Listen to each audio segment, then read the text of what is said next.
श्री शंकर शिक्षायतन वैदिक शोध संस्थान द्वारा समायोजित विज्ञान विद्युत विज्ञान विद्युत राष्ट्रीय कार्यशाला में आप सभी विद्वजनों का मैं हार्दिक स्वागत और अभिनंदन करता हूँ। आज यह 5वां दिवस है व्याख्यान का। पंक्ति पाठ होना है। हमारे मध्य आदरणीय भारतभूषण त्रिपाठी सर जुड़े हुए हैं। मैं आपका हार्दिक स्वागत और अभिनंदन करता हूं। आप केंद्रीय संस्कृत विश्वविद्यालय के लखनऊ परिसर में व्याकरण विभाग में आप आचार्य हैं। आप श्री शंकर शिक्षायतन के अनुरोध को स्वीकार कर यहाँ पंक्तिशः पाठ के लिए उपस्थित है। मैं आपके श्री चरणों में प्रणाम अर्पित करता हूँ। द्वितीय वक्ता के रूप में हमारे मध्य विराजमान है आदरणीय डॉक्टर राजीव लोचन शर्मा जी। आप कुमार भास्कर वर्मा संस्कृत पुरातन अध्ययन विश्वविद्यालय असम में आचार्य हैं। आप शंकर शिक्षायतन से आते रहते हैं, आपका व्याख्यान होता रहता है। मैं आपका हार्दिक स्वागत और अभिनंदन करता हूँ। आज के कार्यक्रम के अध्यक्ष आदरणीय शुक्ला सर है। मैं आपको प्रणाम करता हूँ, अभिनंदन करता हूँ और इस पटल पर उपस्थित सभी विद्वजनों का मैं हार्दिक स्वागत और अभिनंदन करता हूँ। आप लोगों की उपस्थिति से ही यह कार्यक्रम शोभा को प्राप्त होता है। मैं इन्हीं शब्दों के साथ अब आज के जो व्याख्यान का विषय है उस विषय पर कुछ मैं बोलना चाहता हूँ। ध्येयं सदा परिभवग्नमभीष्टदोहम् तीर्थास्पदं शिवविरञ्चिनुतं शरण्यं भृत्यार्तिहं प्रणतपालभवाब्धिपोतं वन्दे महापुरुषते चरणारविन्दम् वन्दे महापुरुषते चरणारविन्दम्। वैदिक विज्ञान में पंडित मधुसूदन ओझा जी ने 5 मंडल को आधार बना करके अक्षर का तत्व का, क्षर तत्व का और आत्माओं का वर्णन करते हैं। आज का जो विषय प्रारंभ होने वाला है उसमें यही है कि 5 मंडल, स्वयंभू मंडल, परमेष्ठी मंडल, सूर्य मंडल, पृथ्वी मंडल और चंद्र मंडल। चंद्र मंडल अंतिम है। तो चंद्र मंडल का स्थान पृथ्वी मंडल, पृथ्वी मंडल का स्थान सूर्य मंडल, सूर्य का परमेष्ठी, परमेष्ठी का शंभु और शंभु का जो स्थान परम स्थान है वह परोरजा है। इस परोरजा में सबका आश्रय मिलता है, सबका आश्रय परोरजा है। इन्हीं विषयों को आधार बनाकर सप्तलोक की परिकल्पना की गई है। उसी पर व्याख्यान आज होना है। मैं आदरणीय त्रिपाठी सर से निवेदन करता हूं कि आप अपने व्याख्यान से हमें उपकृत करने की कृपा करें। आदरणीय त्रिपाठी सर। अज्ञानतिमिरान्धस्य ज्ञानाञ्जनशलाकया चक्षुरुन्मीलितं येन तस्मै श्रीगुरुवे नमः। तस्मै श्रीगुरुवे नमः। हमारे समक्ष उपस्थित इस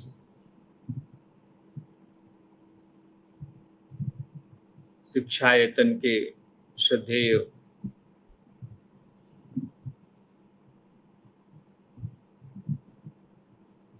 आचार्यगण एवं आज इस कार्यक्रम के अध्यक्ष महान चिंतक विद्वान श्रद्धेय प्रोफेसर संतोष कुमार शुक्ल जी एवं उपस्थित समस्त अपने अपने विषय के कृतभूरि परिश्रम श्रद्धेय विद्वद्गण, मैं आप सभी को प्रणाम करता हूँ। और मुझे इतने महान विभूति परम पूज्य वेदज्ञ विद्यावाचस्पति श्री मधुसूदन ओझा जी, जो कि भारतीय दर्शन वैदिक दर्शन के अभूतपूर्व चिंतक, उनके इस दिव्य आध्यात्मिक ग्रंथ के विषय में कुछ अपनी भावाभिव्यक्ति, श्रद्धा सुमन समर्पित करने का अवसर दिया है। वस्तुतः इस ग्रंथ का नाम विज्ञान विद्युत है। जैसे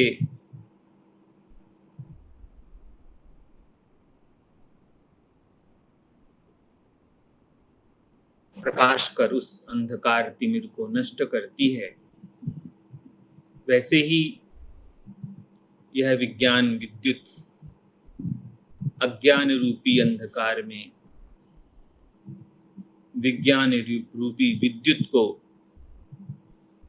आलोकित कर अज्ञान को दूर करती है।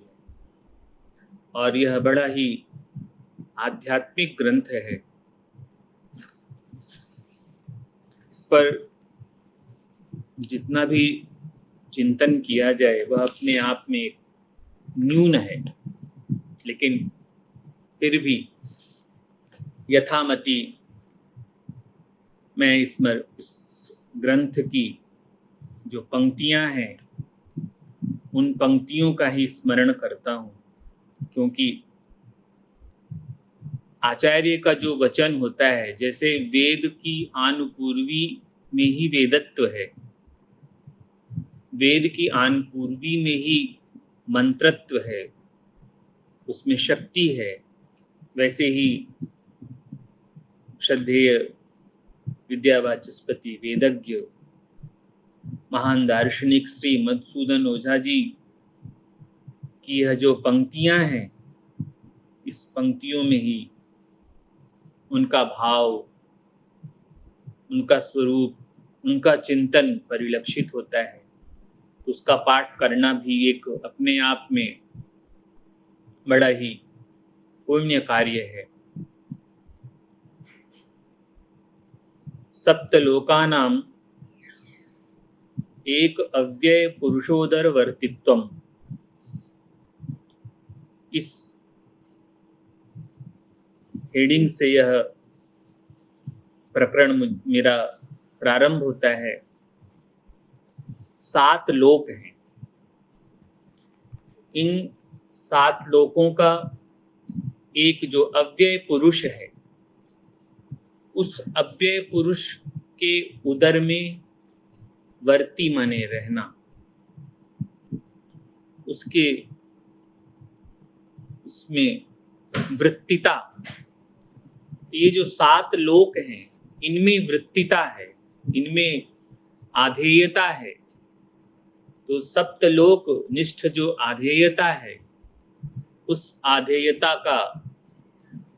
आधेयता निरूपित जो अधिकरणता है, वह एक जो अव्यय पुरुष है, उस अव्यय पुरुष का जो उदर है, उस उदर में अधिकरणता है, अर्थात यह 7 लोक का निवास इस अव्यय पुरुष के उदर में है। और वे 7 लोक भुवः स्वः मह जनः तपः सत्यम, ये जो 7 लोक हैं, इसी को इन्होंने अपने इस विज्ञान विद्युत में 7 लोकों का वर्णन किया है कि अग्नि रूप पृथ्वी भूलोक है, सोम रूप चंद्रमा भुवलोक है, इंद्र रूपी सूर्य स्वरलोक है, ब्राह्मणस्पति भृगु महलोक है, और वरुण से युक्त परमेष्ठी विष्णु जनलोक है, तथा परमेष्ठी तथा स्वयंभू के मध्य विद्युतमय इंद्र ये तपलोक है और वेदमय ब्रह्मा यह सत्यलोक है। तो इन सप्तलोकों का एक अव्यय पुरुष के उदर में रहना, अर्थात इस सप्तलोक से ऊपर एक कोई अव्यय पुरुष है, परात्पर पुरुष है, जो इन सब से परे है, उसका इन्होंने नाम दिया है परोरजा, जो अभी हमारे विद्वत वरेण्य आचार्य ने अपने संक्षिप्त विषय प्रस्तुति में वर्णन किया। और पंक्ति का प्रारंभ होता है, तत्तत् ब्रह्मणो रश्मि मंडलम एतस्य स्वं स्वं वैश्वरूपम विज्ञायते। अर्थात तत्तत् उन ब्रह्मा का जो रश्मि मंडल है, अर्थात एतस्य ब्रह्मणः तत्तत् रश्मि मंडलम स्वं स्वं वैश्वरूपम विज्ञायते। यह जो ब्रह्मा का वह अपना अपना रश्मि मंडल है, सभी ब्रह्मा के अपने अपने रश्मि मंडल हैं। वही रश्मि मंडल जो है वैश्व रूप को धारण करता है, विश्व रूपता को धारण करता है, एक विराट स्वरूप को धारण करता है। और उस रश्मि मंडल का जो वैश्व स्वरूप है, जो विराट स्वरूप है, उसमें एक एक ब्रह्म रूप समाहित है। सर्वम खल्विदम ब्रह्म, यह सिद्धांत का श्रद्धेय आचार्य जी ने समर्थन किया है, क्योंकि आपने पंक्ति में कहा कि तत्र उत्तरम उत्तरम ब्रह्म क्रमेण पूर्वस्मिन् वैश्वरूपे सन्निविशते। अर्थात उत्तरोत्तर जो ब्रह्म है, उस ब्रह्म के क्रम से, अर्थात इस उत्तरोत्तर ब्रह्म कहने से यही ज्ञात होता है कि सर्वम खल्विदम ब्रह्म, जो भी है वह सब ब्रह्म रूप ही है। तो जो उत्तरोत्तर ब्रह्म का क्रम है, उस क्रम से जो पूर्व पूर्व का ब्रह्म क्रम है, और उस ब्रह्म की जो रश्मि मंडल है, वह जो रश्मि मंडल वैश्व रूप में है, उस वैश्व रूप में पूर्व पूर्व ब्रह्म क्रम जो है समाहित है। जैसे यथा अयम चंद्रमा, जैसे यह चंद्रमा पृथ्वी वैश्व रूपे अंतर्धत्ते। चंद्रमा पृथ्वी का जो वैश्व रूप है, अर्थात पृथ्वी का जो रश्मि मंडल है, वही पृथ्वी का रश्मि मंडल जो वैश्व रूप है, उस वैश्व रूप में चंद्रमा समाहित है। एवं इयं पृथ्वी सूर्य वैश्व रूप्ये, यह जो पृथ्वी है वह जो सूर्य का रश्मि मंडल है, जो सूर्य का वैश्व रूप है, उसमें पृथ्वी अंतर्धत्ते, पृथ्वी का समावेश है। और तच्च परमेष्ठि वैश्व रूपीय, कह रहे हैं कि यह जो सूर्य है वह जो परमेष्ठि ब्रह्मा है, उसके रश्मि मंडल स्वरूप जो वैश्व रूप्य है, उसमें वह सूर्य समाहित है। और यह जो परमेष्ठि रूप वैश्व रूप्य है, वह भी वेदमय स्वयंभू वैश्व रूप्य, वेदमय वेद स्वरूप जो स्वयंभू है, या वेद में जो रश्मि मंडल है, वेद में जो स्वयंभू है, उस स्वयंभू का जो वैश्वरूप्य है, उस वैश्वरूप में यह परमेष्ठी समाहित है।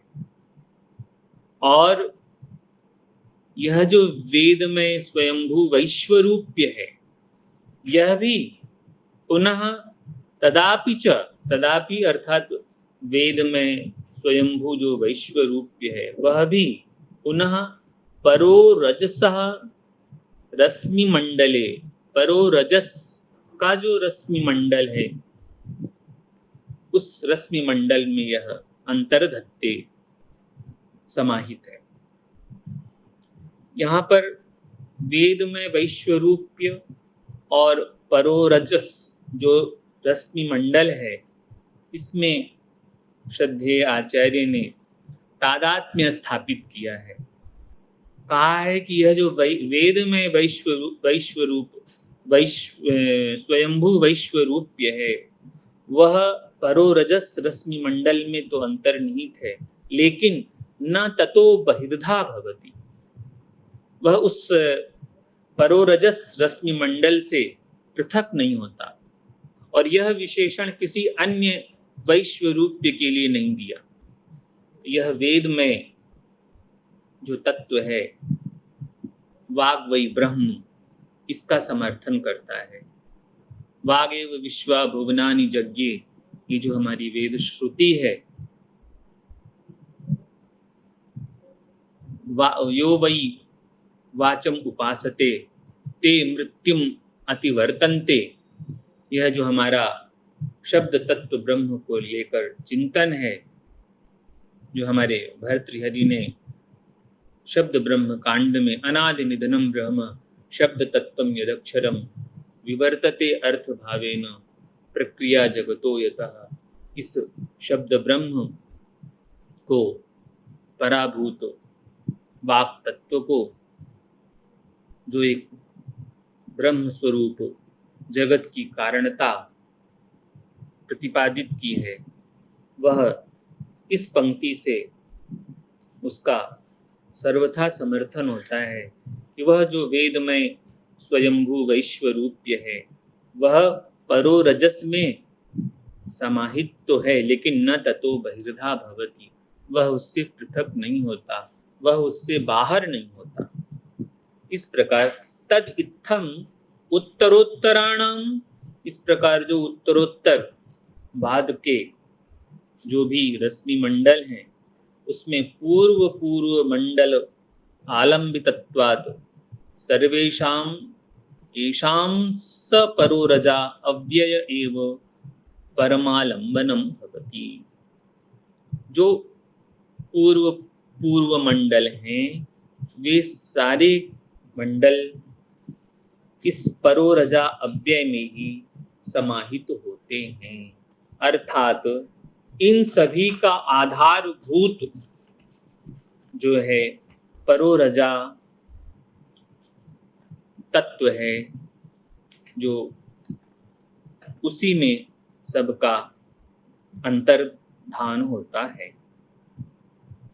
इसकी इन्होंने एक विशेषता और बताई, श्रुति का प्रमाण दिया कि एतद आलंबनम श्रेष्ठम, एतद आलंबनम परम, एतद आलंबनम ज्ञात्वा यो यद इच्छति तस्य तत्, अर्थात एतद आलंबनम श्रेष्ठम, इसका आलंबन श्रेष्ठ है, और एतद आलंबनम परम, यह आलंबन पर है,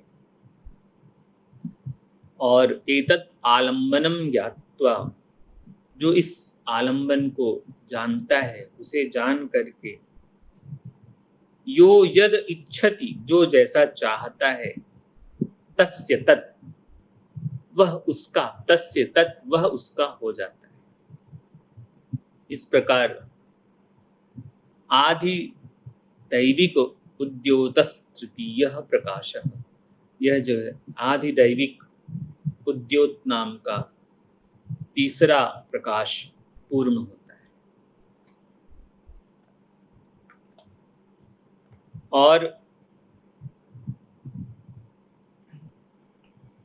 इसमें एक लाइन और बहुत अच्छी बताई है कि तदित्थम आदि दैवतम त्रयः पुरुषाः व्याख्याता।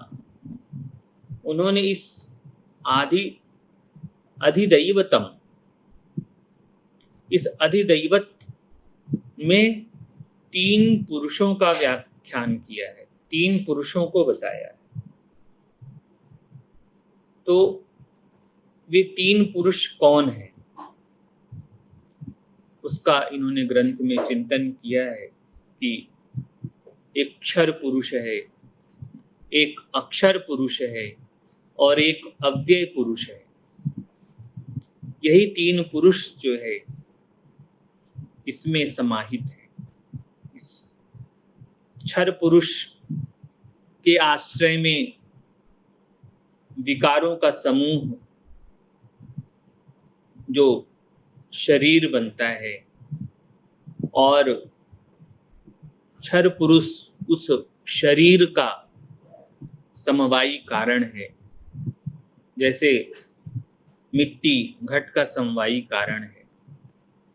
और क्षर पुरुष को 5 प्रकार का बताया है: कारण शरीर, सूक्ष्म शरीर, स्थूल शरीर, प्रजा वर्ग और वित्त वर्ग। क्षर पुरुष का प्रथम रूप कारण शरीर इंद्रियों के समस्त देवगण, अग्नि, वायु, सूर्य, भास्वर सोम का जो सूक्ष्म प्रकाश और दिक् सोम, इन्हीं का सम्मिलित स्वरूप है, जिसे हम सूक्ष्म शरीर कहते हैं। और विकारों के सहित पृथ्वी, जल, तेज, वायु, आकाश, पंच महाभूत जो हैं, इनको हम स्थूल शरीर कहते हैं। और क्षर पुरुष का चौथा भेद प्रज्ञा, स्त्री, पुरुष आदि जो हैं, वो प्रजा, ये जो प्रजा है, यह प्रजा, इसकी व्याख्या उन्होंने की कि जो स्त्री पुरुष का भेद है यही प्रजा है, और यही जो है क्षर पुरुष का जो 5 भेद है उसमें एक अन्यतम भेद यह भी है। और क्षर पुरुष का 5वां भेद वित्त, जो क्षणिक अनित्य भोग्य पदार्थ हैं,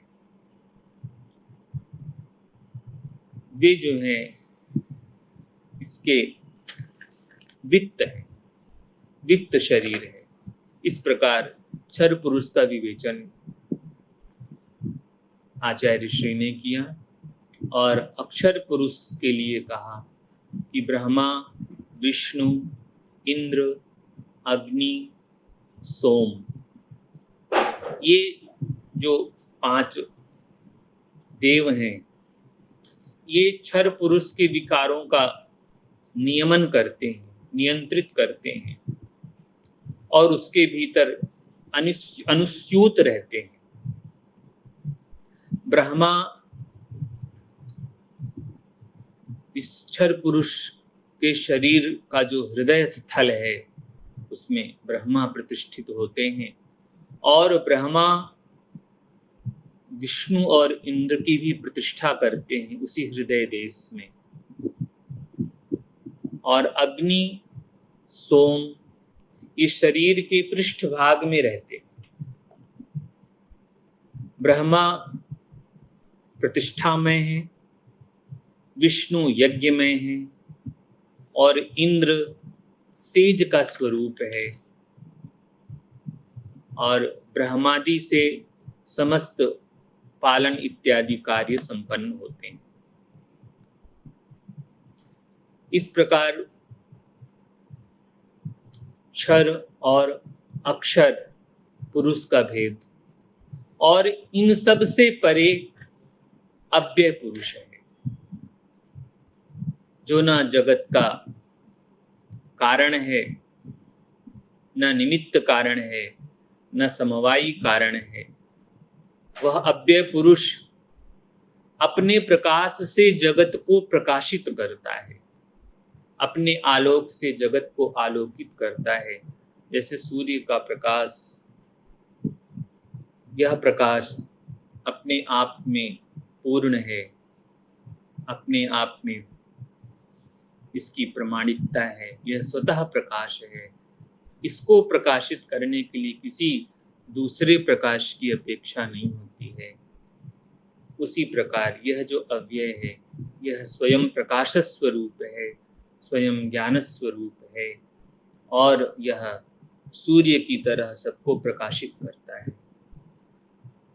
इस प्रकार यह जो तदित्थम अधिदैवतम त्रयः पुरुषाः व्याख्याताः, ये जो त्रय पुरुष है उसकी व्याख्या इस प्रकार से इन्होंने पूर्व के प्रकरणों में की है।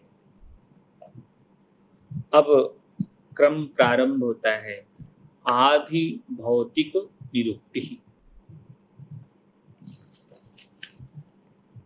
अथ एतेषु चंद्र पृथ्वी सूर्य परमेष्ठी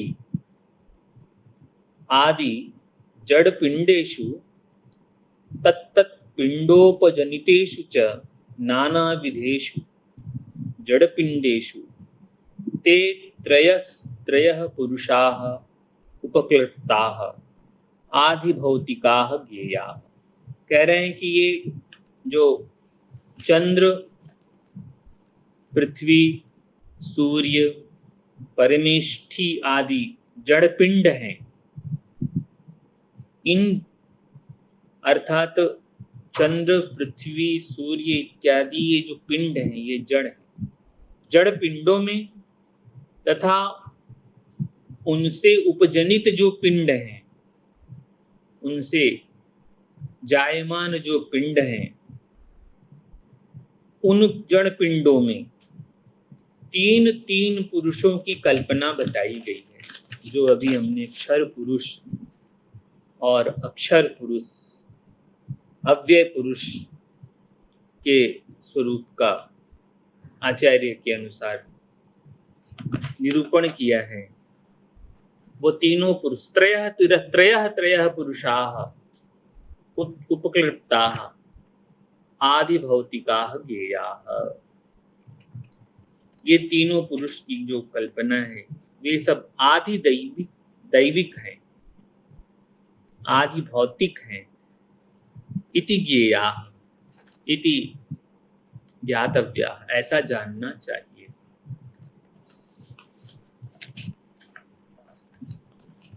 आध्यात्मिक निरुक्ति।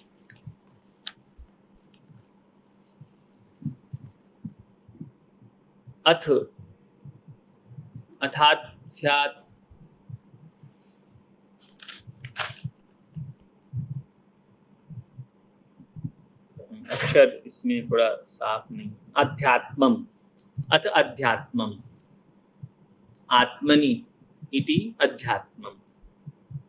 अब आत्म विषयक आत्म संबंधी पदार्थ का निरूपण कर रहे हैं। यो अयम अधिदैवतम पुरुषः, यो अयम अधिदैवतम पुरुष ग्रामः भूत ग्रामः वा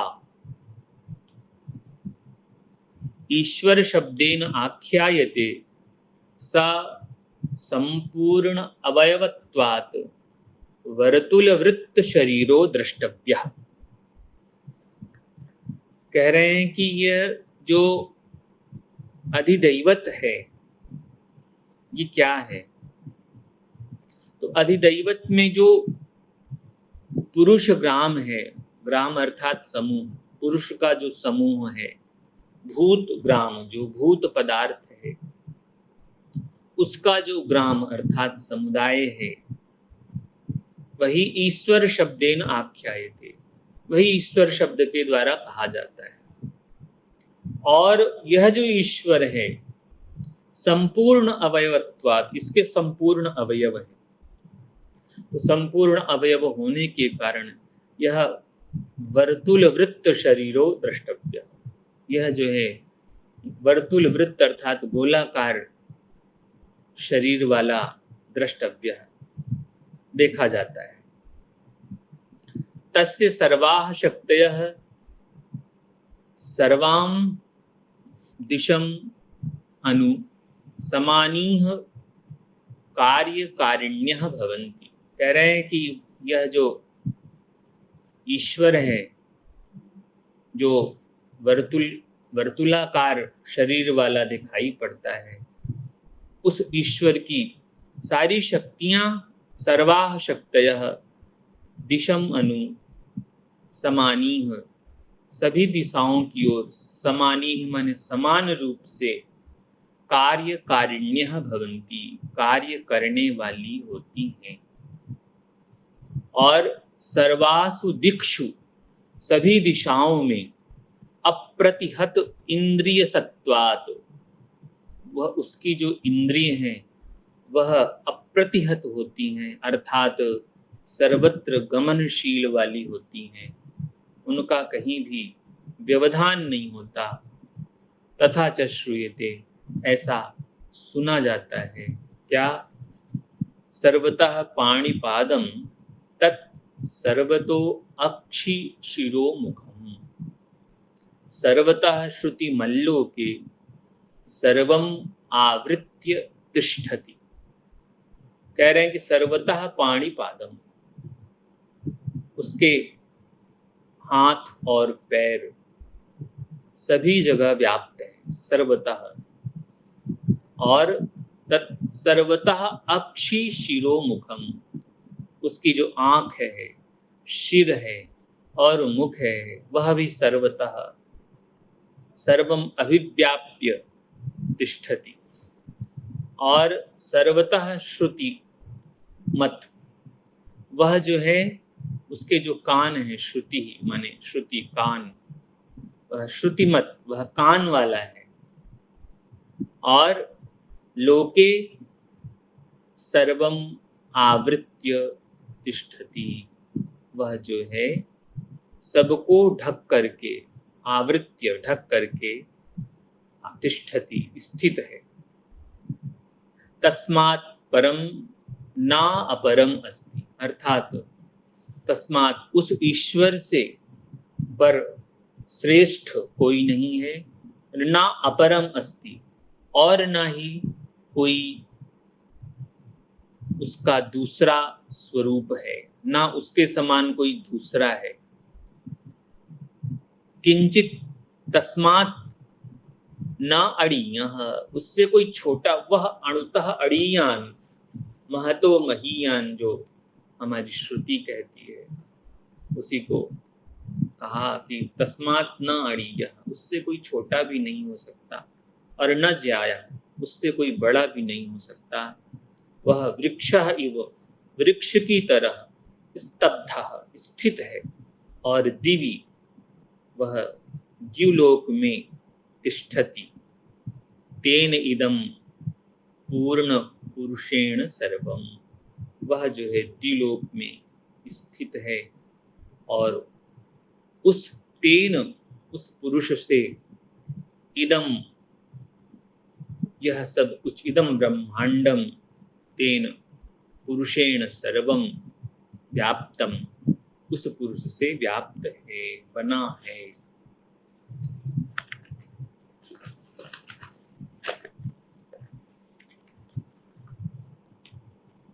ईश्वर अवयव भूते तु पृथिव्यादि जड़पिंडे समुत्पन्नोऽयं जीवः भवति अर्धेन्द्र। पहले बताया कि यह जो अधिदैवत है, जिसमें पुरुष समुदाय, भूत समुदाय, जिसको हम ईश्वर शब्द से कहते हैं, वह संपूर्ण अवयव से युक्त है, इसलिए वर्तुलाकार है। अब यह ईश्वर का अवयवभूत जो जीवात्मा है उसके विषय में कह रहे हैं कि ईश्वर अवयवभूते तु पृथिव्यादि पिंडे, ईश्वर के अवयवभूत पृथिव्यादि जो पिंड हैं उन पिंडे समुत्पन्न अयम जीव, उस पिंड में समुत्पन्न यह जो जीव है, यह जीव अर्धेन्द्र भवति, यह अर्ध इंद्रिय वाला होता है। इसलिए अर्धेन वात्मना समुत्पन्न, इसलिए यह अर्धेन एव आत्मना समुत्पन्न, यह अर्ध आत्मा से ही समुत्पन्न है, उत्पन्न हुआ है। इति कृत्वा, इस कारण से एकतः दिशि स्वेन्द्रियैः प्रचरति, वह अपनी इंद्रियों से एक ही दिशा की ओर देख पाता है, एक दिशा की ओर ही संचरण कर पाता है। न समम सर्वतो दिशि, वह समान रूप से सभी दिशाओं की ओर संचरण नहीं करता। यथा अस्य मुखतः दिशि चक्षुर हस्तादिकाः प्रभवन्ति, न तथा पृष्ठतो दिशि। कह रहे हैं कि यह इसकी मुख वाली जो दिशा है, अस्य मुखतः दिशि, मुख की जो दिशा है, उस दिशा में होने वाले जो चक्षु और हाथ हैं वे जो है अग्र दिशा की ओर होते हैं, इसलिए वह आगे की ही चीज को देखते हैं। क्योंकि उनकी इंद्रियां पूर्ण नहीं है, उनकी इंद्रियां व्यापक नहीं है। परमात्मा का जो चक्षु है वो चारों तरफ से व्याप्त है, इसलिए वो सब तरफ देखता है। लेकिन जो जीव आत्मा है, जीव शरीर है, उसकी इंद्रिय आधी है, तो जितना सामने है बस उतना ही पदार्थ दिखता है, तो वह पीछे की ओर नहीं देख पाता है। इसलिए जो है न तथा पृष्ठतः दिशि, वह पीछे की ओर, पीछे की जो दिशाएं हैं, स्थान है, उनको नहीं देख पाता। अतएव अयम जीवः अर्धेन्द्रत्वात् अपूर्णात्मत्वाच्च दुखम अनुभवति, इसलिए यह जीव है, अर्धेन्द्र है और अपूर्ण है, तो अपूर्णत्वात्, अपूर्ण होने के कारण दुखम अनुभवति, दुख का अनुभव करता है। पूर्णत्वाय एव च पत्नीम इच्छति, यह पूर्ण होने के लिए, अपने में पूर्णता प्राप्ति के लिए यह पत्नी को चाहता है। सह जीवः, वह जीव, यदा पत्न्या संयुज्यते, जब पत्नी के साथ संयुक्त होता है, तदा पूर्णो भूत्वा, वह पूर्ण होकर के पूर्णात्मानम ईश्वरम, पूर्ण आत्मरूप जो ईश्वर है, उस ईश्वर को यज्ञ के द्वारा याजयितुम, पूजा करने के लिए समर्थ है, ते समर्थ होता है। तो इससे यह भी एक व्यवहारिक बड़ी अच्छी बात हुई कि पूर्णता जो हम अर्धनारीश्वर की हमारी पद्धति है, और तो जीव यदि संस्कार, विवाह संस्कार नहीं करता है तो आधा ही रहता है। अतः पूर्णता के लिए यह संस्कार भी अपेक्षित है।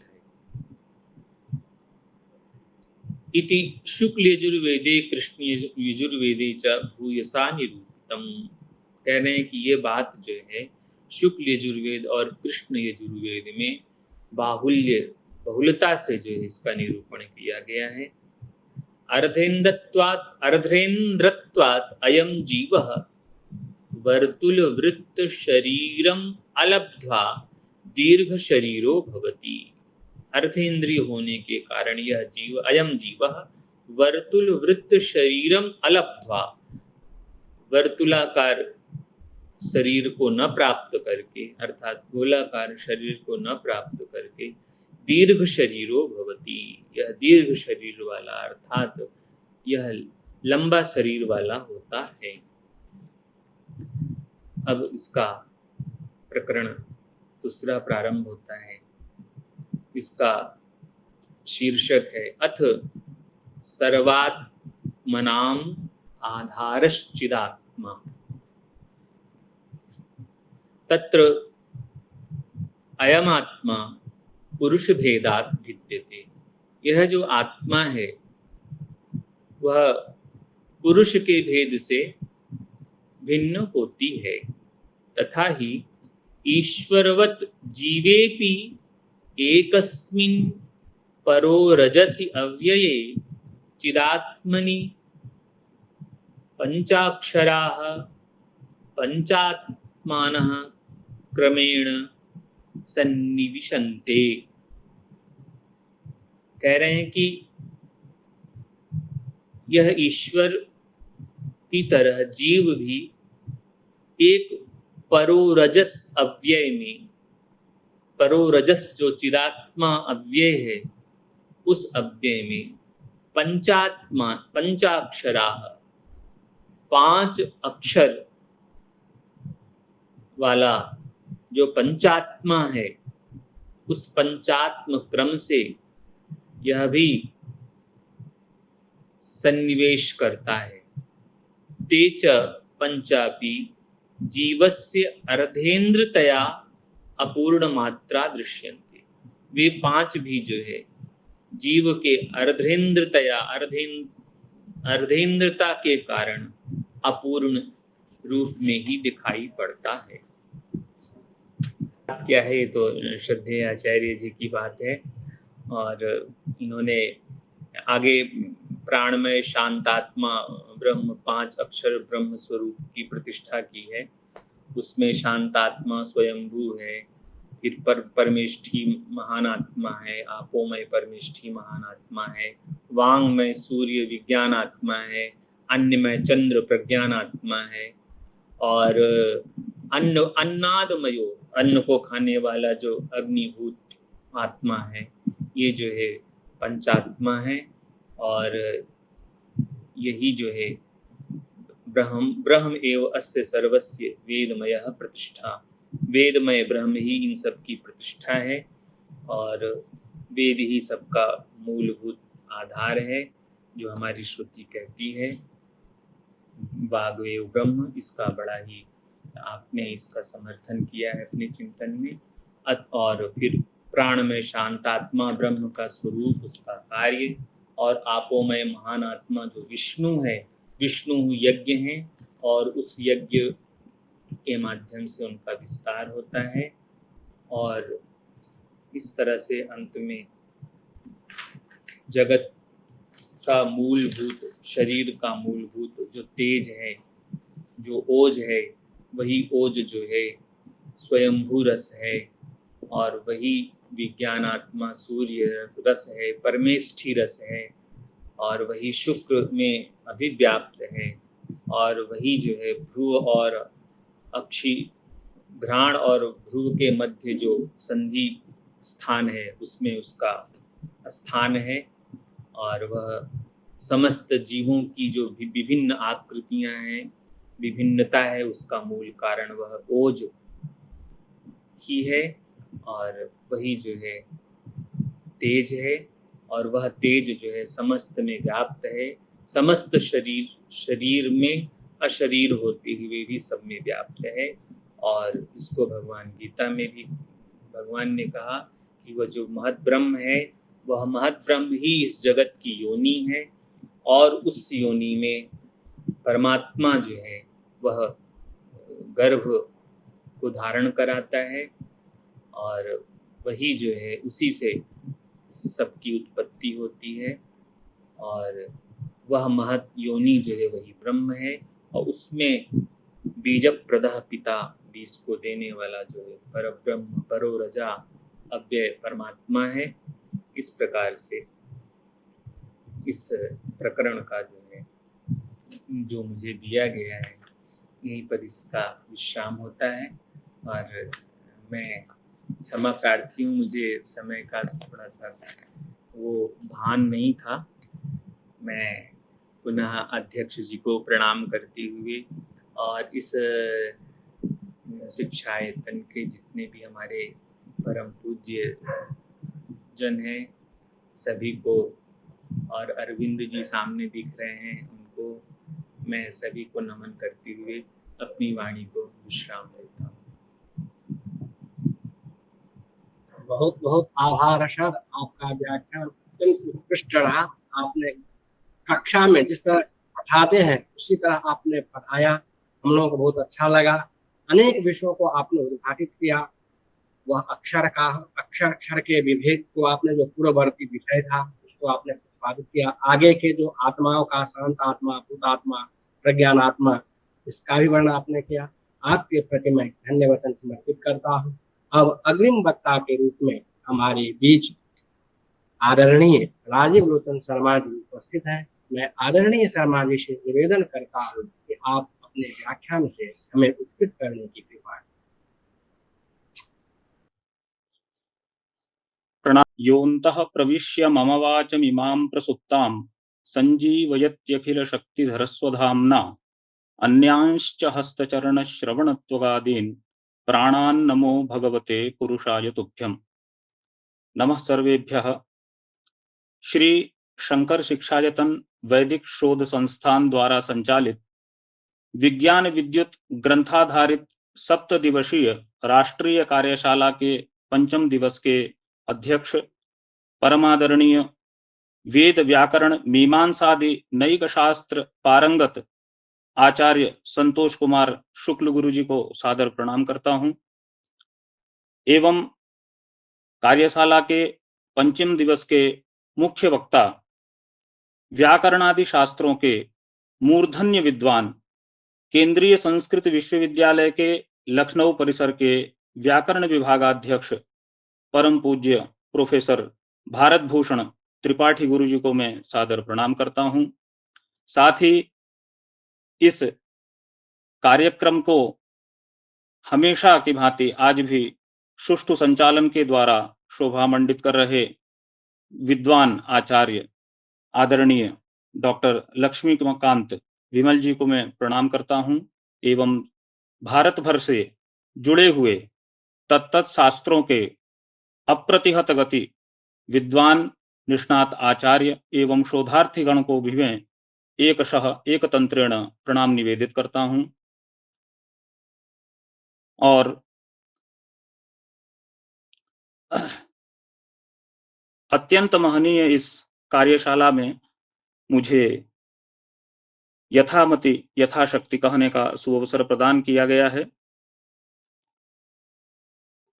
इसके पूर्व में भी हम समीक्षा चक्रवर्ती महामहोपदेशक विद्यावाचस्पति आचार्य मधुसूदन ओझा जी के ग्रंथों के आलोक में इस ज्ञान यज्ञ में हम लोग उसके सहभागी रहे हैं। उनके ग्रंथों के विस्तार को भी जानते हैं, सामान्य रूप से उसका परिचय हमें है। हम जानते हैं आचार्य ओझा जी ने अपने समग्र वैदिक ज्ञान को के जो रत्न रूप ग्रंथ हैं उन ग्रंथों को 4 भागों में विभक्त किया था: यज्ञ, विज्ञान, इतिहास और वेदांग।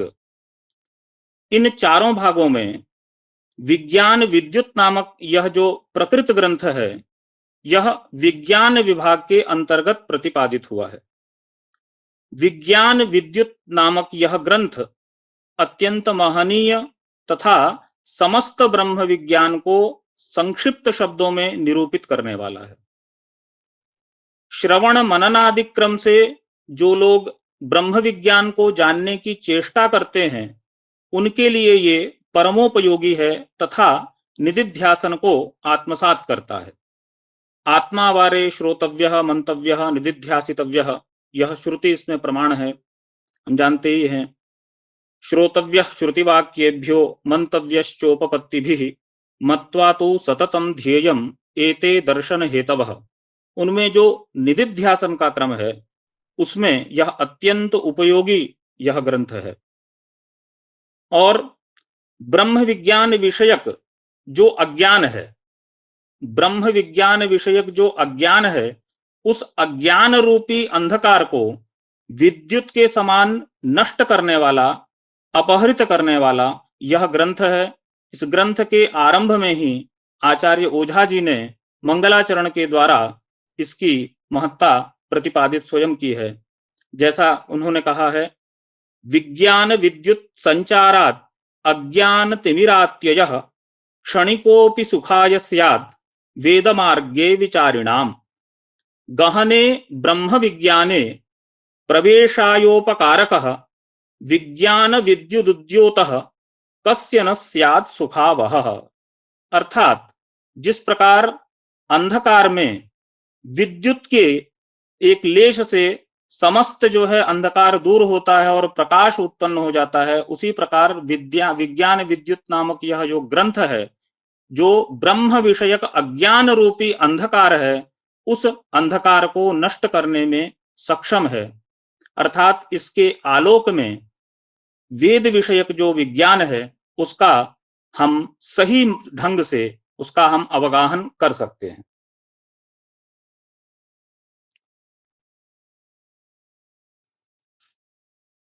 इसके बाद गुरुजी आवाज आ रही है ना? आ रही है। जी जी।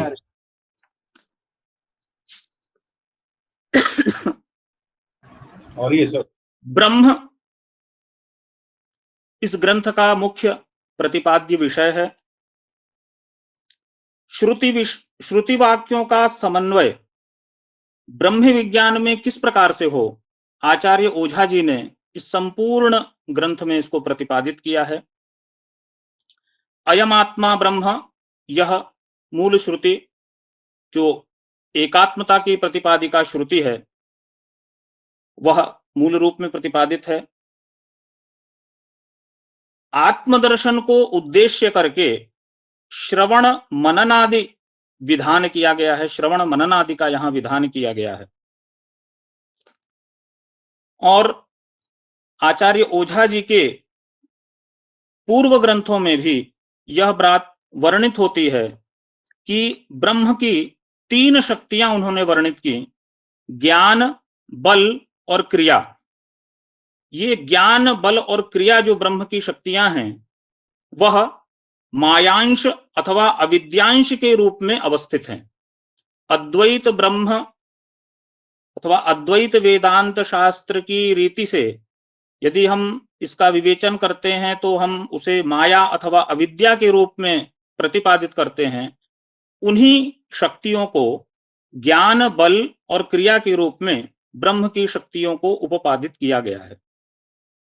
और ब्रह्म की नाना रूपता का प्रतिपादन करने के लिए एक श्रुति के अनुरोध से ब्रह्म की नाना रूपता का आचार्य ओझा जी प्रतिपादन करते हैं। इंद्रो माया भी पुरुरूप ईयत, अर्थात परब्रह्म माया के द्वारा नाना रूप में भाषित हो रहा है। और सहस्र शीर्षा पुरुषा इत्यादि अनेक श्रुतियों के द्वारा ब्रह्म की नाना रूपता वर्णित ही है। और बल की नाना रूपता के कारण रस भी नाना रूपों में भाषित हो रहा है।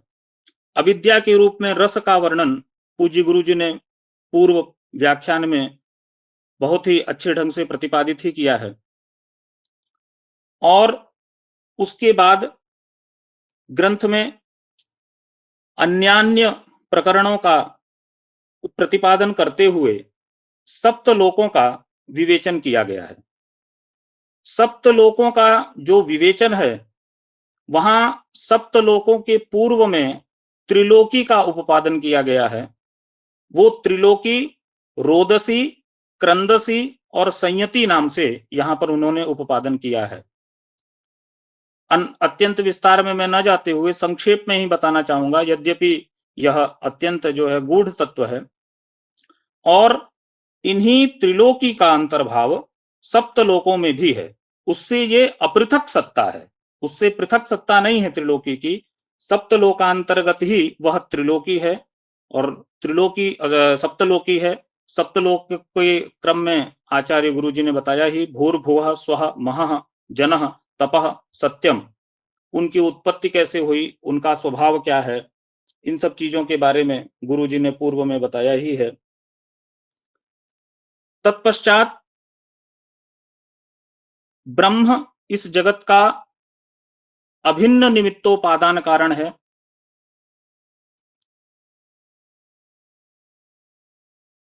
यथोर्णनाभिः सृजते गृह्णते च यथा च पृथिव्याम ओषधयः संभवन्ति यथा सतः पुरुषात् केशलोमानि तथा अक्षरात् संभवतीह विश्वम। इस श्रुति के द्वारा ब्रह्म की जगत के प्रति अभिन्न निमित्तोपादान कारणता सुनिश्चित होती है। तत्पश्चात पुरुषत्रय का विवेचन अभी गुरुजी ने किया। क्षर, अक्षर और अव्यय। अव्यय ही परो रजा है, रज ही माया अथवा अविद्या है, उससे जो परे है, अर्थात जो तुरीय ब्रह्म है, अनुपहित चैतन्य है, जो चतुर्थम मन्यन्ते शिवम अद्वैतम चतुर्थम मन्यन्ते इत्यादि श्रुति के द्वारा प्रतिपादित जो ब्रह्म है, वह परो रजा शब्द से यहां पर अभिहित किया गया है। और तत्पश्चात अज्ञान की समष्टि से उपहित जो चैतन्य है वह ईश्वर रूप में प्रतिपादित है। यहां पर भी वह ईश्वर सर्वांतरयामी है एवं सर्वनियंता है, व्यापक है, वर्तुलाकार है और संपूर्ण शरीर में उसके इंद्रियां हैं और वो सभी दिशाओं में गतिशील हो सकता है। और तद विपरीत अज्ञान की व्यष्टि से उपहित जो चैतन्य, वह जीव अथवा प्राज्ञ शब्द से अभिहित किया जाता है। यहां पर भी प्राज्ञ शब्द से उसका अभिधान किया गया है। वह अर्धेंद्र है।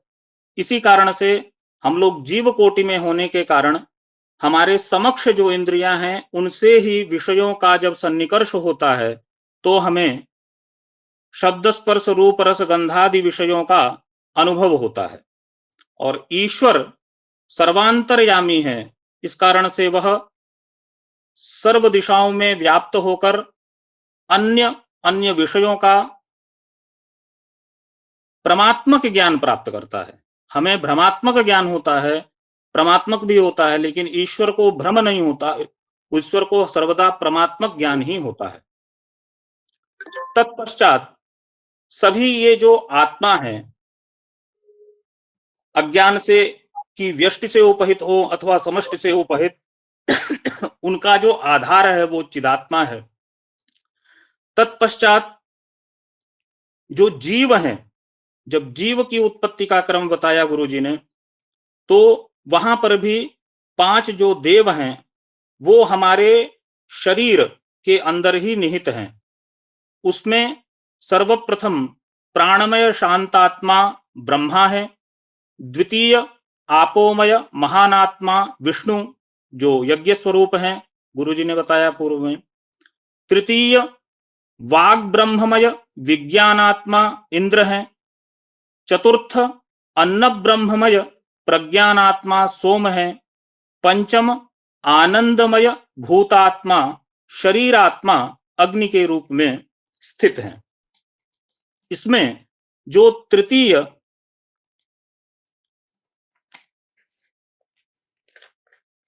वाग ब्रह्ममय विज्ञानात्मा इंद्र है, यह मेरा प्रतिपाद्य विषय है आज का। तो इसके ऊपर मैं संक्षेप में यथामति अपने कुछ विचार प्रस्तुत करना चाहता हूं। वस्तुतः ये सब आचार्य ओझा जी ने ही इसके ऊपर बहुत ही सूक्ष्मेक्षिकया प्रकाश डालते हुए अद्भुत निरूपण किया है। तो वाग ब्रह्ममय तृतीय विज्ञानात्मा जो इंद्र है, उसके विवेचन प्रसंग में कहते हैं आचार्य जी, अथैतम शांतात्मानं ब्रह्माणं एतम यज्ञात्मानं विष्णुं चालम्ब्य सूर्याद उपस्थितस्य इंद्रः विज्ञानम शरीरे जनयति।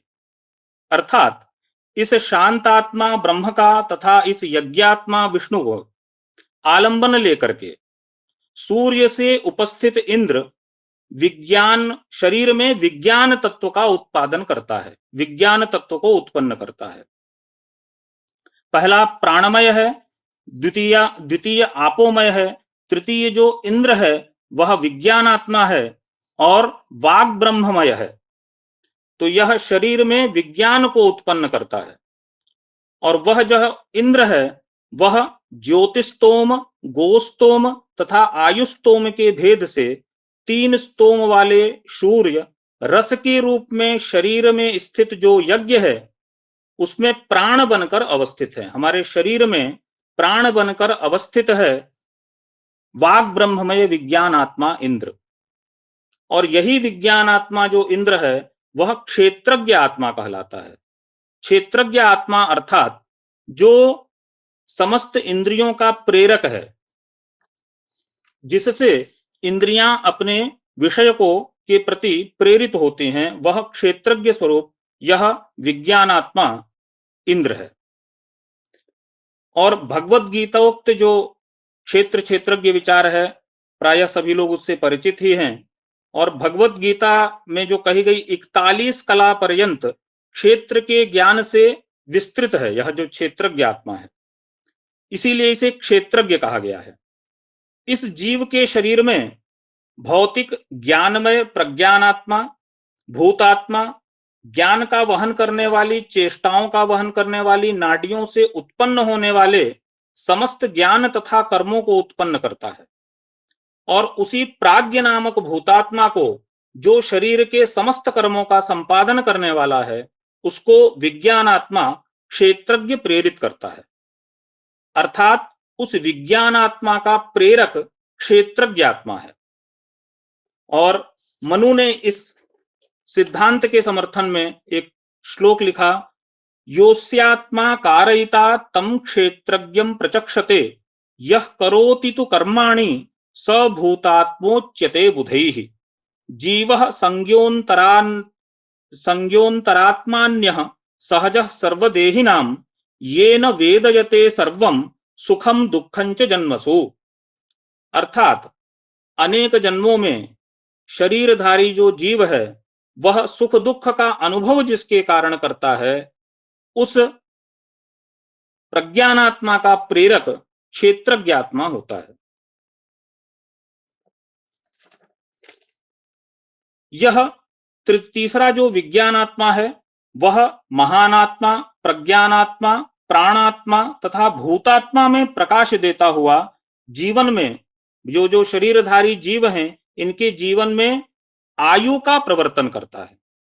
इसके पूर्व में विस्तृत रूप से वर्णन किया गया है कि यह शरीर कैसे प्राण का धारण करता है, किस माह में उसके अंदर चैतन्य तत्व की उत्पत्ति होती है और अंग प्रत्यंगों का किस प्रकार से विस्तार होता है, न केवल मनुष्य का अपितु सभी शरीरधारियों का। चतुर्दश भुवनों में जो चतुर्विध स्थूल शरीर हैं, उन स्थूल शरीरधारी जो जीव हैं उन सभी शरीरों में किस प्रकार से उनके अंग प्रत्यंगों का विकास होता है, उसमें चैतन्य का विकास कैसे होता है, पूर्व प्रकरण में यह बहुत ही स्पष्ट ढंग से बताया है। किस महीने में, 6वें महीने में वहां पर जो है हृदय के अंतर्गत चैतन्य का जो है उत्पत्ति होती है इत्यादि इन विषयों का उपादन किया गया है। अध्यात्म में हृदय में स्थित रहता है यह जो प्रज्ञानात्मा है, उसी का यह वैज्ञानिक रश्मि मंडल शोणित के आकाश में अभिव्याप्त होता है। इसका सूर्य उत्पत्ति स्थान है, ब्रह्मरंध्र इसका धारण स्थान है, नांदन इसकी योनि है, इसकी प्रतिष्ठा हृदय है और इसका आशय शोणित है। इस प्रकार विज्ञानात्मा के 4 अनुबंध हमें समझने चाहिए: उत्पत्ति स्थान, धारण स्थान, योनि और प्रतिष्ठा।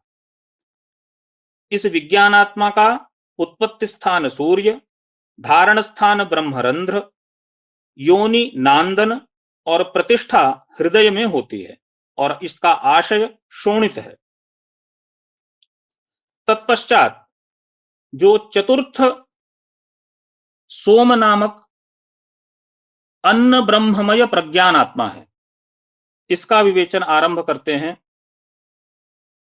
इसमें चतुर्दश भुवनों में, उनमें भी जो पृथ्वी के पृष्ठ पर उत्पन्न होने वाली औषधियां हैं, उनके उदर्कभूत जो पोषक अन्न के आरंभक जो द्रव्य हैं, अन्न को उत्पन्न करने वाले आरंभक जो द्रव्य हैं, उन द्रव्यों को 3 भेदों में विचार किया गया है, भेद किया गया है। पार्थिव, सर्वप्रथम अंतरिक्ष से आने वाले, उनको दिव्य संज्ञा दी गई है, तथा अग्नि में अन्न के परिपाक के कारण उसके आरंभकों का क्रमशः संबंध विच्छेद होने पर अमृत और मर्त्य भाग विस्खलित हो जाते हैं। तब अमृत भाग रस बनकर प्राणों के द्वारा ऊपर की ओर ले जाया जाता है, तथा मर्त्य भाग मल बनकर अपान के द्वारा नीचे चला जाता है। यहाँ पार्थिव, मर्त्य, अमृत और द्रव्यों का अग्नि के परिपाक के कारण उत्तरोत्तर विभाग के क्रम से रस, रक्त, मांस, भेद, अस्थि, मज्जा और शुक्र, इस क्रम से शरीर के इन तत्वों का निर्माण होता है। अन्नमय ब्रह्म, अन्न ही हमारे शरीर को पोषण प्रदान करता है, और वह अन्न 3 प्रकार का होता है, और उस अन्न के परिपाक से शरीर में किस क्रम से अस्थि, मज्जा, रक्त आदि का निर्माण होता है, यह क्रमशः विवेचित किया गया है।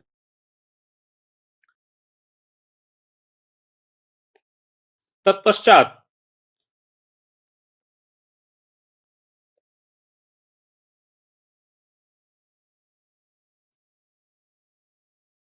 अन्न में स्थित सोम रस क्रम से विशुद्ध होता हुआ मन रूप में परिणत होता है।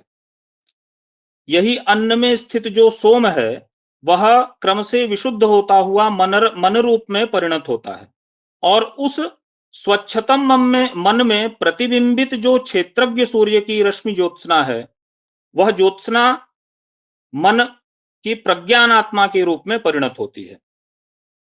इस विषय पर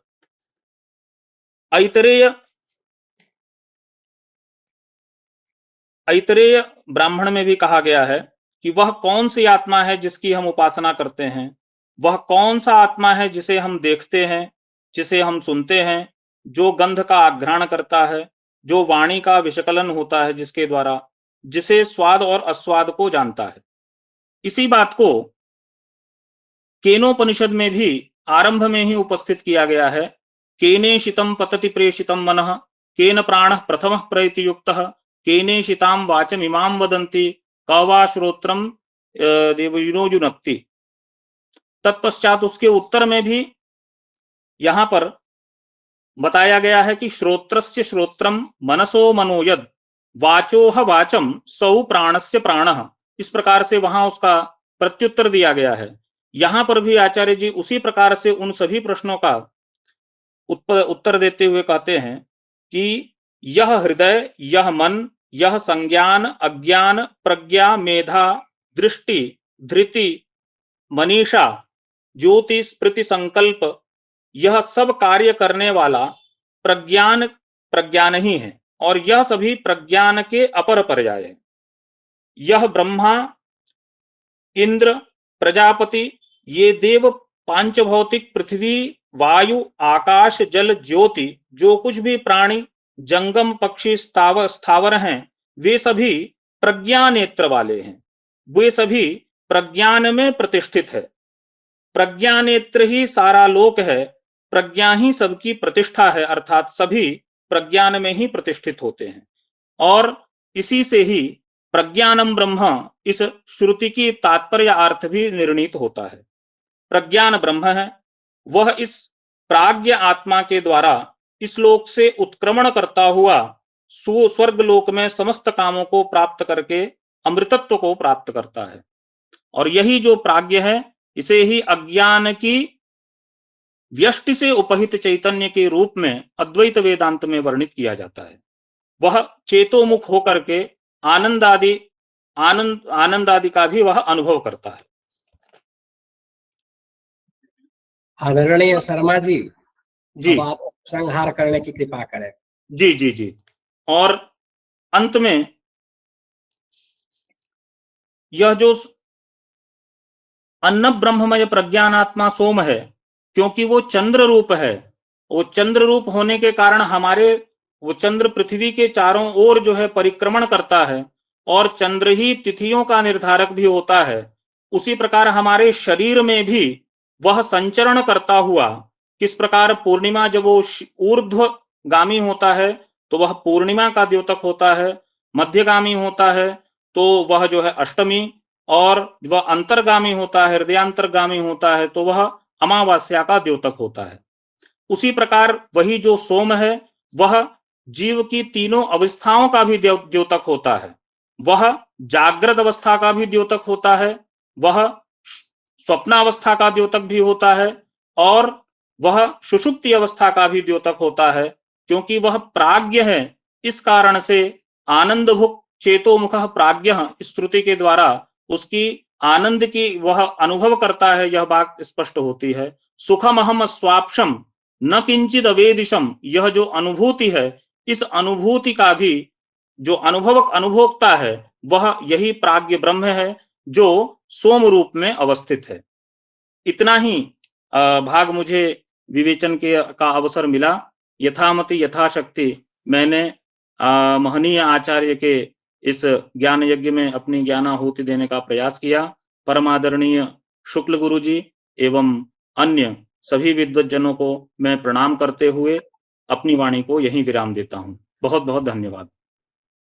बहुत बहुत आभार सर, आपका व्याख्यान अत्यंत प्रभावी रहा और आपने स्पष्टता से विषयों को उद्घाटित किया। आपको मैं आपके प्रति मैं धन्यवाद अर्पित करता हूं। अब समय है अध्यक्षीय उद्बोधन का। मैं आदरणीय सर से निवेदन करता हूं कि आप अपने अध्यक्षीय उद्बोधन से हमें उत्कृत करने की कृपा करें। याम मेधाम देवगणाः पितरश्च उपासते तया मामद्य मेधया अग्नि मेधाविनम कुरु। आदरणीय प्रोफेसर त्रिपाठी जी, आप अनेक शास्त्रों के परिनिष्ठित आचार्य हैं और बड़ी कृपा पूर्वक आज आप उपस्थित हुए और अपने उद्बोधन से हमें लाभान्वित किया। सभी प्रतिभागी आचार्य आपके उद्बोधन से अत्यंत प्रभावित हुए और इसी प्रकार से आदरणीय शर्मा जी, आप निरंतर शास्त्राभ्यास में लगे रहते हैं और जब भी हम लोग निवेदन करते हैं आप उपस्थित होते हैं और अत्यंत परिश्रम के साथ अपने विषय वस्तु का प्रतिपादन करते हैं। बहुत ही प्रभावी आपका व्याख्यान था। आपको भी मैं अपनी तरफ से कृतज्ञता व्यक्त करता हूं। मैं पुनः जैसा पुनः पाठ करता हूं तो पुनः पाठक्रम में जल्दी जल्दी सभी विषयों को उपस्थापित करूंगा। पिछली बार कल हम उपस्थित नहीं हो पाए आपके साथ, तो पिछली बार हम लोग चर्चा कर रहे थे कि ये अक्षर पुरुष जो है ये पंच लक्षण वाला है और इसको ब्रह्मा, विष्णु, इंद्र, अग्नि और सोम के रूप में उन्होंने 5 उसके स्वरूप बताए और उसको 2 भागों में बांटा, हृदया और पृष्ठया। पृष्ठौ माने हृदय स्थान में रहने वाले और पृष्ठ में रहने वाले। उसको उन्होंने पुनः यज्ञ के वैज्ञानिक स्वरूप में बताने में हृदय और पृष्ठ का उपयोग किया है। वो पूरी व्याख्या हम नहीं कर रहे हैं। इस प्रकार ब्रह्मा को प्रतिष्ठामय, विष्णु को यज्ञमय और इंद्र को वीर्यमय और संकोचमय सोम को और विकासमय अग्नि को यह बताया और कहा ते इमे पंच अक्षराः, ये ब्रह्म विष्णु रुद्र प्रति व्यक्ति शरीरे नियम्य अवस्थितान तान तान प्राणान प्रयोजयन्ति। ये प्रति व्यक्ति माने प्रति व्यष्टि के शरीर में ये पांचों रहते हैं और प्राणों को प्रयोजित करते हैं, माने प्राणों का संचालन करते हैं। तथा चैते अक्षराः पंच अक्षराः अखिल जगत नियंतार। इस प्रकार ये अखिल जगत के नियंता हैं और इनको विश्वेश्वर कहा।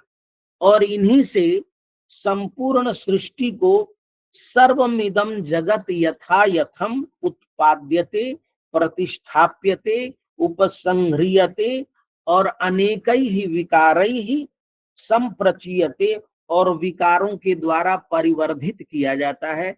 यह बात इन 5 अक्षरों के जो पुरुष के 5 स्वरूप बताए, इसके बाद इन्होंने कहा ये 5 प्राण भी, इमे पंच प्राणाः सिद्धा।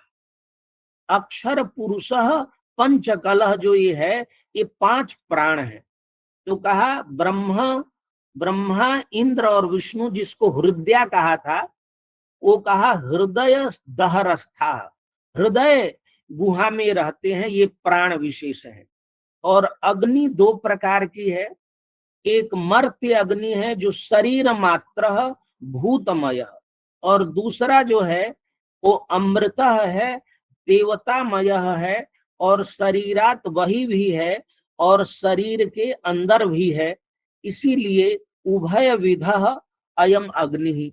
इस ब्रह्मा इंद्र विष्णु ये हृदय गुहा में है, और अग्नि और सोम, तो अग्नि 2 बताया और सोम को उन्होंने कहा सर्वतो दिग्भ्यः सूयमानः प्रतिपिंडम बहि प्रदेशे तिष्ठन् अनवरतम शरीरस्यास्य दहर विवरे प्रवेष्टुम प्रवर्तते।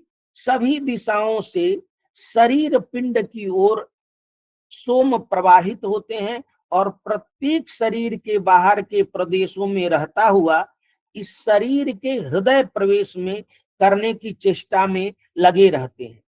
इसके पश्चात इन्होंने इसके और व्यापक स्वरूप को प्रत्येक को बताया और कहा ब्रह्म जो है वो वाकमय है। यावत ब्रह्म विष्ठितम तावत वाक। जहां तक ब्रह्म का विस्तार है वहां तक वाक तत्व प्रतिष्ठित है, और वह वाक ब्रह्म जो है वाकमय है। तो उस वाकमय के इनके और विस्तार हम वहां नहीं करना चाहते हैं, वहां पर उन्होंने पूरे वेद के स्वरूप को ही बताया है। फिर उन्होंने कहा इस 5 अक्षरों के 5 विवर्त हो। क्या विवर्त हैं? तो कहा वेद, यज्ञ, प्रजा, लोक और धर्म। जो आज का सप्त भुवन का जो विषय था, लोक का विषय था, यहाँ पर वह आता है। तो उन्होंने कहा इस 5 अक्षरों के 5 विवर्त हैं। ब्रह्मा वेदमय है तो वेद विवर्त है, विष्णु यज्ञमय है तो यज्ञ विवर्त है, इंद्र प्रजामय है तो प्रजा विवर्त है, अग्नि लोकमय है तो लोक विवर्त है, और सोम धर्ममय है तो धर्म उसका विवर्त है। एसाम एव वेद यज्ञ प्रजा लोक धर्माणाम संघ रूपम एकैका व्यक्ति ही प्रतिभाति। जो प्रत्येक व्यष्टि है उस प्रत्येक व्यष्टि इन 5 का संघ है, समूह रूप यहाँ पर एक व्यक्ति के रूप में प्रकट होता है। फिर एक एक के स्वरूप को उन्होंने बताया। वेद किसे कहते, और वेद को उन्होंने कहा 4 वेदा ऋग यजु साम और अथर्व।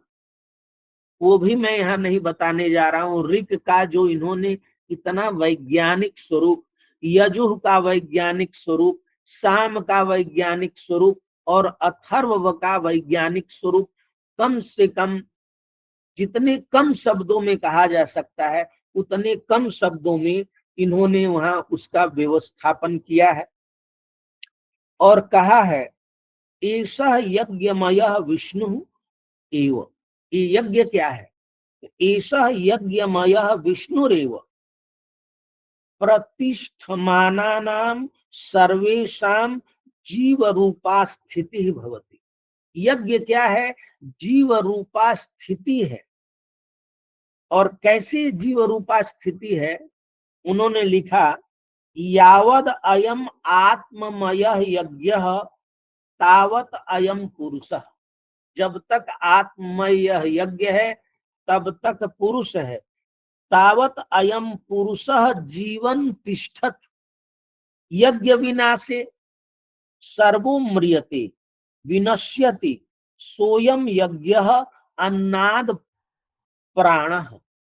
और वहां पर फिर यज्ञ का स्वरूप बताया है, यज्ञ के कलाओं का स्वरूप बताया है, वो विस्तार हो जाएगा, इसलिए मैं संक्षेप में अपनी बात कहता हूं। तो यज्ञ हो गया, पहले वेद हो गया जो विवर्त था ब्रह्म का, फिर यज्ञ विष्णु का विवर्त था, और प्रजा, प्रजा क्या है तो कहा ब्रह्मणि, माने ब्रह्म के विवर्त वेद, ब्रह्मणि यज्ञ वसात, विष्णु के विवर्त यज्ञ, ब्रह्मणि यज्ञ वसात उत्पद्यमानाः यजुर्वेद विकाराः सर्वेपि पदार्थाः प्रजाः उच्यन्ते।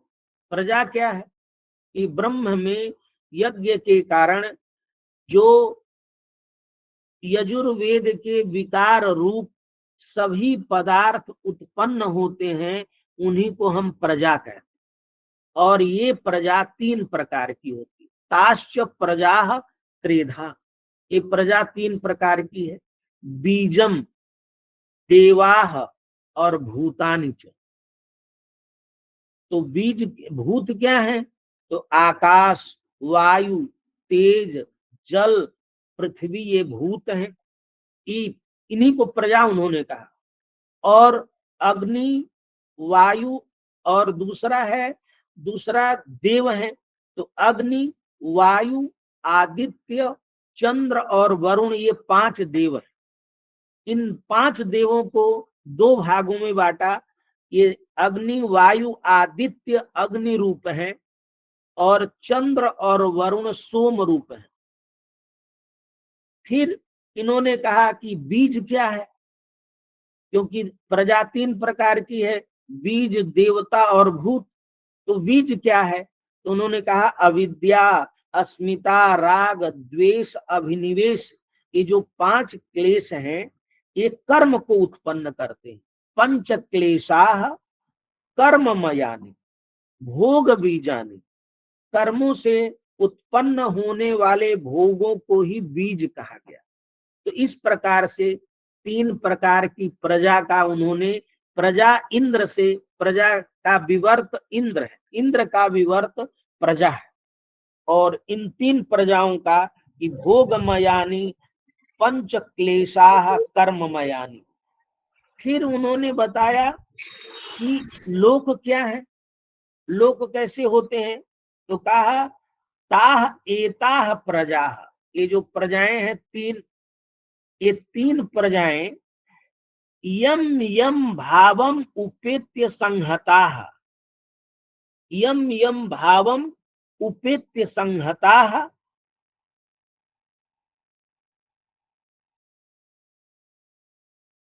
अपूर्वे नाम रूप कर्म भी संपन्नतमा लोक्यन्ते, स एव आसाम लोको नाम आख्यायते।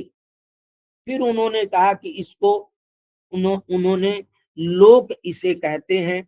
लोक क्या है तो प्रजा, प्रजा मतलब भूत, देव और बीज, जिन जिन भावों को प्राप्त करके एकत्रित हो करके अपूर्व नाम रूप और कर्म से संपन्न दिखाई देते हैं, वह इनका लोक कहलाता है।